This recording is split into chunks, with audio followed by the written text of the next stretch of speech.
What's going on, guys, and welcome back to the Honeystead. Well, hi, miss. What are you doing? I'm headed up to the garden. I've got a bunch of corn that I need to pick. Probably going to be filling up a few of these bushels and definitely have to make a decision on preservation. But I've had a lot of people show some interest in when I talk about corn silk and what to do with it and how to tincture it and why to tincture it. So come on, let's go pick some corn and then head to the apothecary.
One of those self-pollinating plants, and so this is actually considered more of like the female aspect of the plant.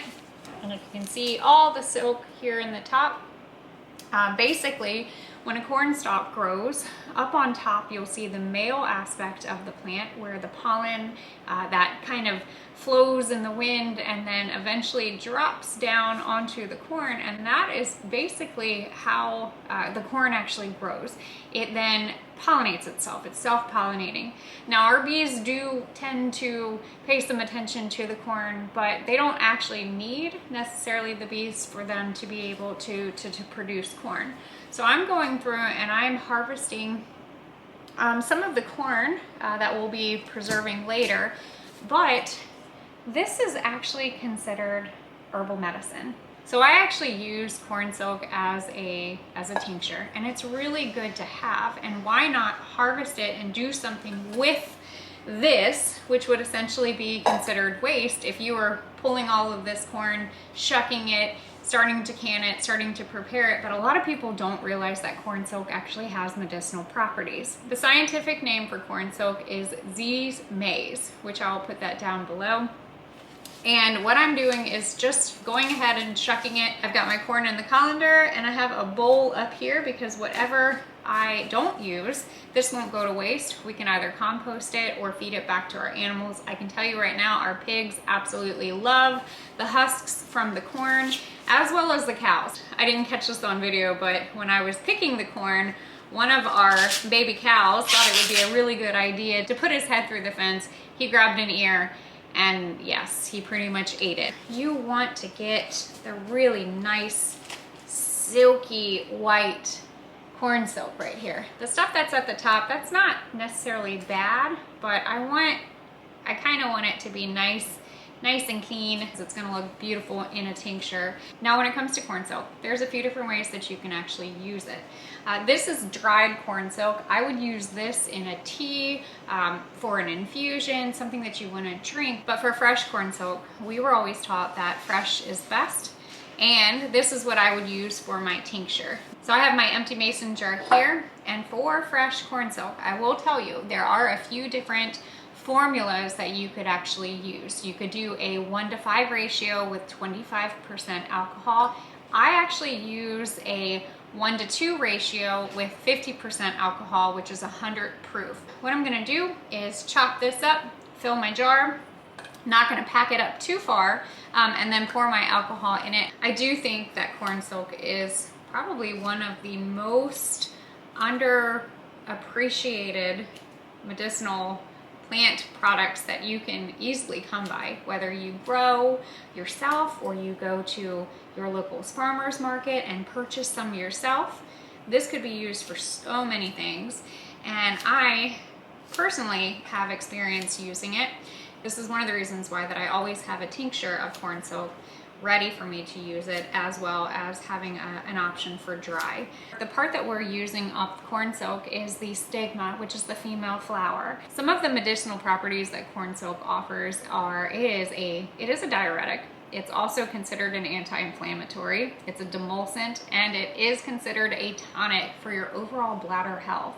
Now, there are properties in corn silk that will actually help break up stones, kidney stones, bladder stones. It's also been used for cystitis, as well as for strengthening the bladder when it comes to nocturnal bedwetting. Because corn silk is considered a urinary demulcent, it is very soothing, especially when it comes to cystitis. It also helps with any type of inflammation that you have going on in your bladder or even your prostate.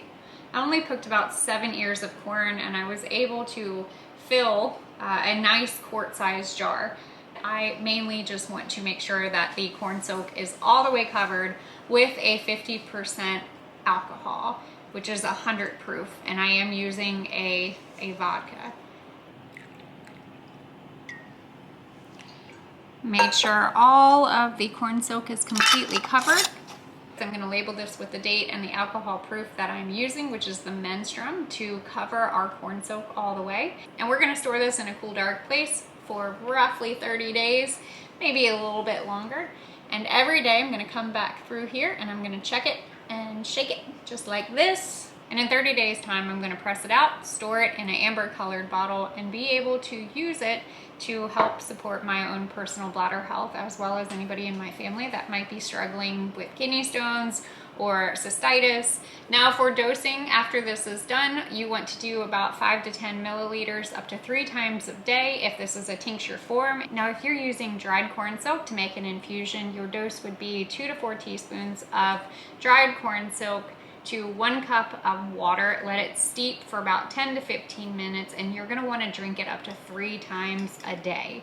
The other thing that I have been known to do is when I am making corn for dinner, I will shuck it myself and then boil that water. And I've actually drank some of that water from boiling our corn when it comes to cooking dinner.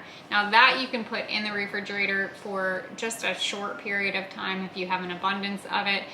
I have about 100 more ears of corn that I've got to shuck and get ready to go ahead and get them preserved. But I really wanted to take you guys and show you guys the medicinal properties of corn silk, how to do it, why to do it, and why not to throw it away. I mean, I know that this would be considered waste for somebody, but it has a lot of medicinal properties, and again, it's probably one of the most overlooked medicinal herbs that is so easily and readily available. Thank you guys for watching, and as always, don't be afraid to get your hands dirty and learn something old.